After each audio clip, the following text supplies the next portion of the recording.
9 stars from the golden age who ruined their face with plastic surgery.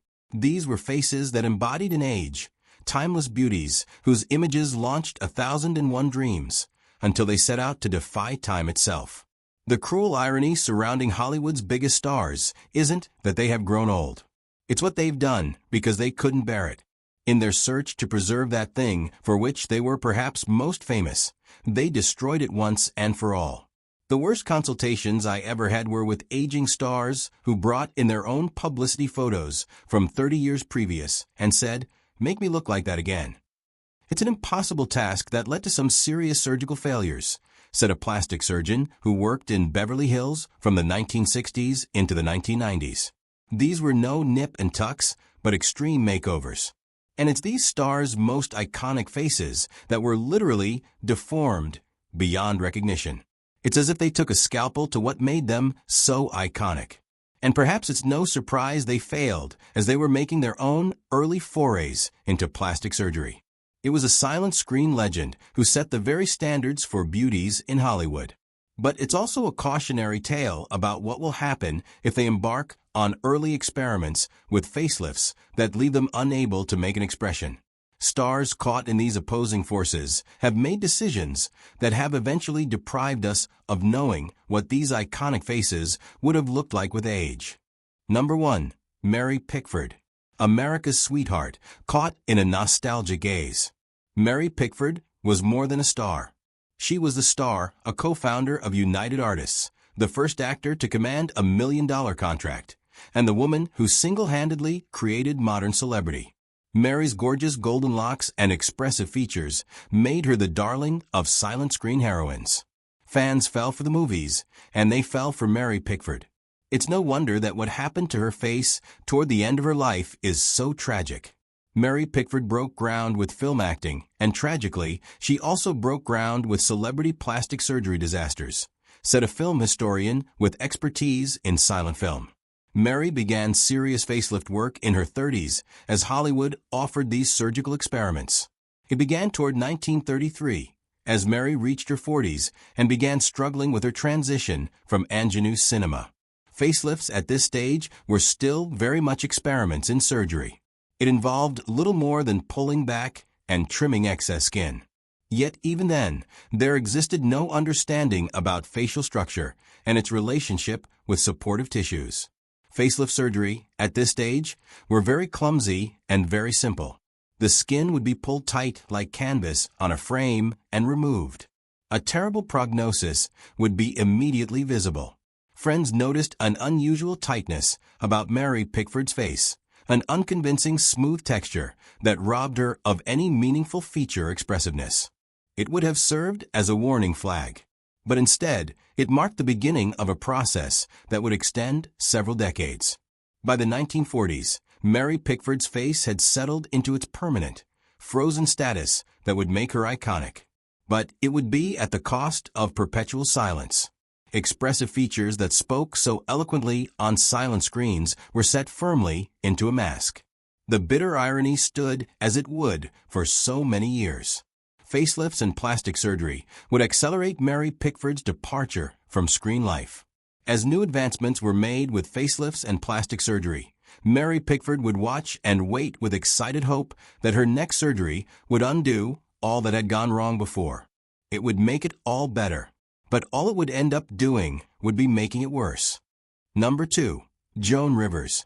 When plastic surgery becomes the punchline. The actress Joan Rivers, while not exactly a golden age star, lived through multiple generations of Hollywood. She began her career while some of the greatest stars of classic Hollywood were still active. Through her years of plastic surgery procedures, Joan Rivers may be remembered as perhaps the most recognized plastic surgery addict within show business. From snappy comedy skills, Joan transitioned into a wooden expression, as remembered by a veteran Hollywood columnist. It seems Joan's frozen overshadowed her pioneering work as a comedian. Joan's relationship with plastic surgery began normally. She began with an eye lift in her 30s and a facelift at 40. Whereas most stars would vehemently deny any plastic surgery work, Joan took it as an opportunity and included it as a source of comedy bits. Joan was honest, But there's more to it. Joan appears as a conventional plastic surgery addict. Joan admits that she undertook hundreds of procedures on her face alone. Facelifts, eye lift surgery, neck lift surgery, brow lift surgery, cheek implants, chin reduction surgery, Botox injection, and tune-ups and so on. A pal for almost 3 decades remembered that she would carry medical records about in a suitcase. It wasn't because doctors wanted to review them, but because she couldn't remember what all she'd done. The cumulative result made it easier to spot an increasingly manufactured expression on a natural actress. By 1990s, it seemed as if Joan's own features were headline news. Joan made use of self-deprecation. As soon as people made mention of her features, Joan included more comedy bits about it. It made her relevant, but not exactly healthy. Yet it made for an unwatchable display. The very end result still looked very different from Joan's youth, and not because it followed multiple generations of aging. Not due apparently because Joan put so much makeup. According to a makeup artist Joan worked with at the end of Joan's life, the hardest thing was not what Joan did with her face. It's because Joan had to do it.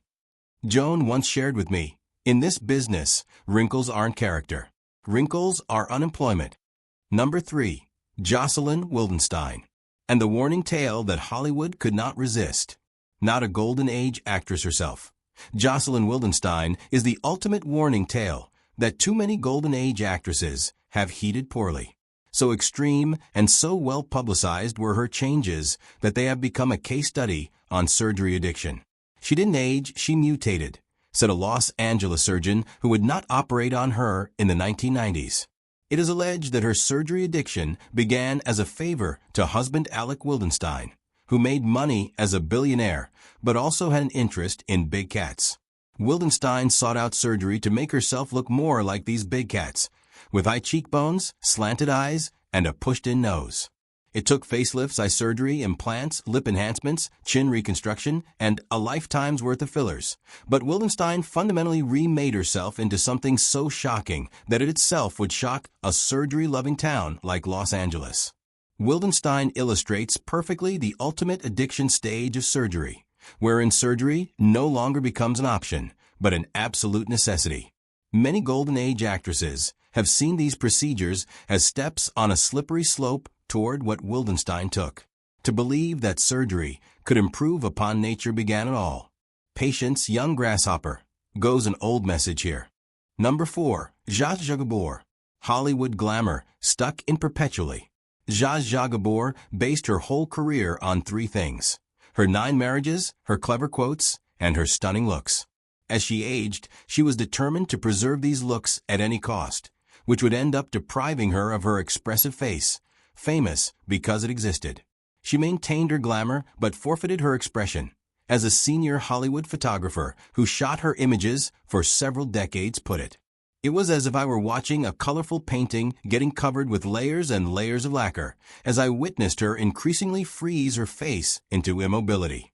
Zsa Zsa Gabor kick-started her surgery at an age precariously early for most actresses born and groomed within her generation. The first facelift that could be documented took place in the early 1950s, and she was still within her 30s then. Zsa Zsa Gabor spoke about aging with very little tact. She liked it not at all, as remembered her hairstylist. She would always say, "Darling, we have an old saying from Hungary. We prefer to look good and not to look real." And I'm telling you, it perfectly suited her. But with so many facelifts, eye lifts, and subsequent procedures in the 1970s, onlookers began to spot the characteristic marks of overmanipulation. The perpetually startled look, the tension surrounding her mouth that restricted her smiles, and the loss of natural movement from her highly animated face.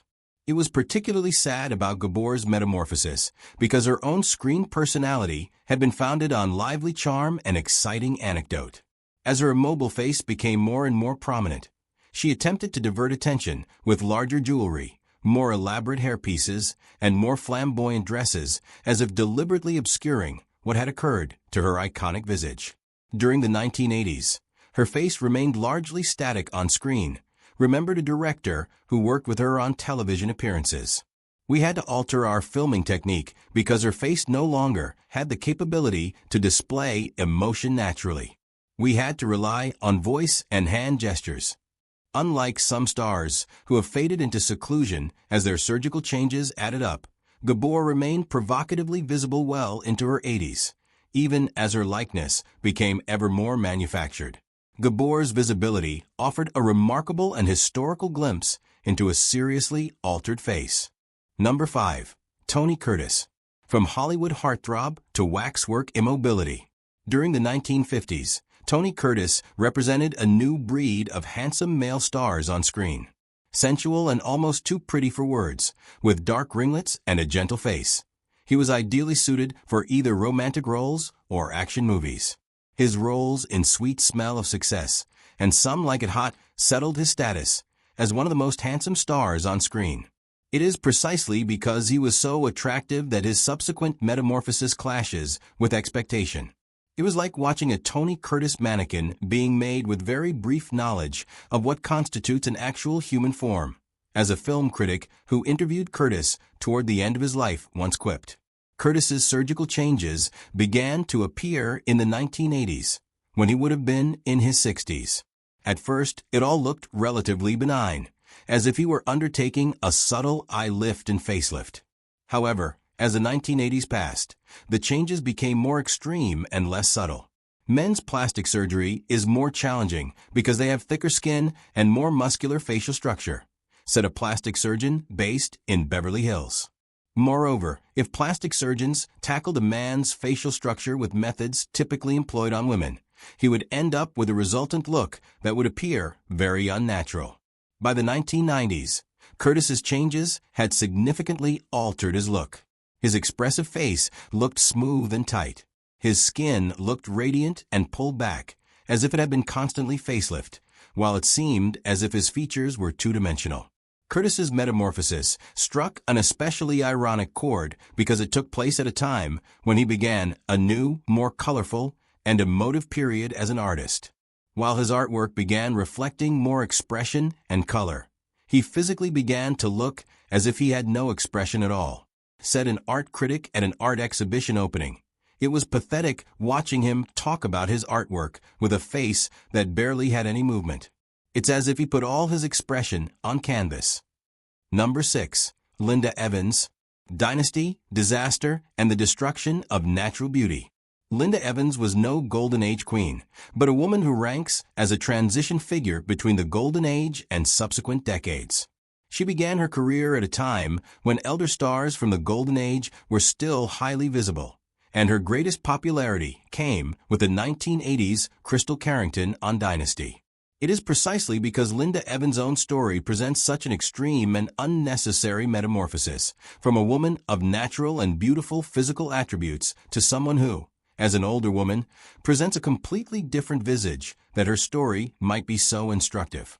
She chased youth and lost herself, reflected a makeup artist who worked with Linda Evans on several different decades. There have been few makeovers so complete and so unnecessary. She began with a natural beauty that would have aged well. Evans' 1960s TV roles introduced a sweet and very expressive young actress, with delicate features perfect for television. As Evans grew older and entered her mid-30s and early 40s within shows in the late 1970s, there were nuanced changes hinting at various plastic surgery procedures.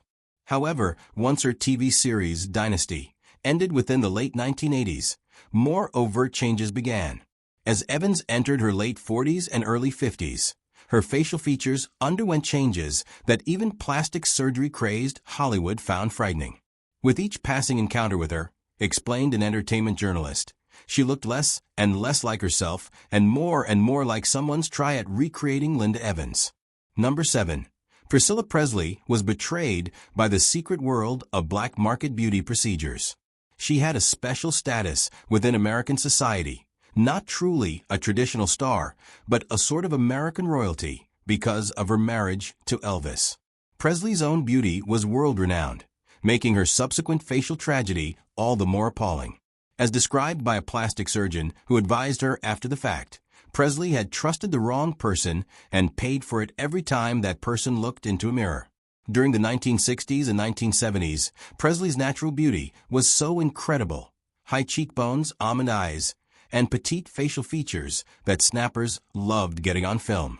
As Presley aged, it is said she made only conservative, traditional enhancements, nothing drastic. Disaster struck approximately 2003, as Presley and several other females were victimized by an unlicensed beautician offering what passed for low-risk beautification procedures. But instead of legitimate beautification products, she received injections of common industrial-grade silicone, which might as well have been labeled mechanical lubricant, because that's exactly what it was, lubricant meant for lubricating machines. It was fed directly into her face, as would be determined after surgery. It would be as if people were pushing mechanical lubricant into human tissues. It hardens, moves, and kills everything around it. The effects were immediate. Presley's face began to show asymmetry, hard spots, lumps, and an uneven smile. She began to develop uneven cheekbones and irregular shapes on what once was a smooth-skinned face. It's what Presley wanted with her procedures that truly makes her scenario so tragic. She was seeking subtle changes, but instead, Presley fell prey to so-called medical abuse. The man who performed these procedures, Daniel Serrano, would eventually be arrested and jailed, but Presley suffered consequences beyond repair. It would be possible to make some changes, but it would be impossible to remove most of the industrial-grade silicone. Number 8.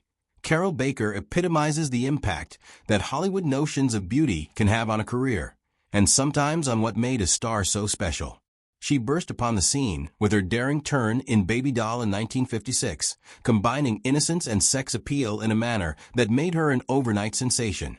Her beauty was remarkable, full lips and amazing eyes, with an it factor that made her stand out from the more traditional blonde bombshells who were so common in her period. But these traits were eventually altered beyond recognition. As a film historian observed, she was Hollywood's forbidden fruit until she messed with the product. It's doubtful that there have been stars who have obliterated so thoroughly what made them special. Early on, it was Baker's natural features that made her an attractive and interesting-looking woman who could be differentiated from women like Marilyn Monroe. But towards the end of the 1960s, as opportunities for her began drying up in America, she began flourishing on screen in Europe. It wasn't until she came back to America in subsequent decades that people noticed a difference. First subtle, then more and more extreme. By the 1990s and 2000s, it no longer looked like the same woman that people remembered. Terming it as generic plastic surgery facial features, critics pointed out that her lips, once her most distinctive feature, were tight and noticeably lifted. Her eyes, once so expressive and beautiful, had a perpetually shocked look about them. Number 9. Ann-Margret embodied fire, life, and sexuality more thoroughly than almost any dancer and actress of her generation. It began with her breakout role in Bye Bye Birdie and continued with her electric chemistry with Elvis Presley in Viva Las Vegas. It made her subsequent career change all the more shocking. As a journalist who had followed her career for many years once noted, the fire was still there, but the face wasn't. It was a strange sensation watching her try and project her own lively personality with a face which had gradually become so rigid. During the 1960s and 1970s, Ann-Margret's beauty lived on dynamic curves. Her eyes were like a cat's, with prominent cheekbones and a face that could transition from seductive to childlike within a split second.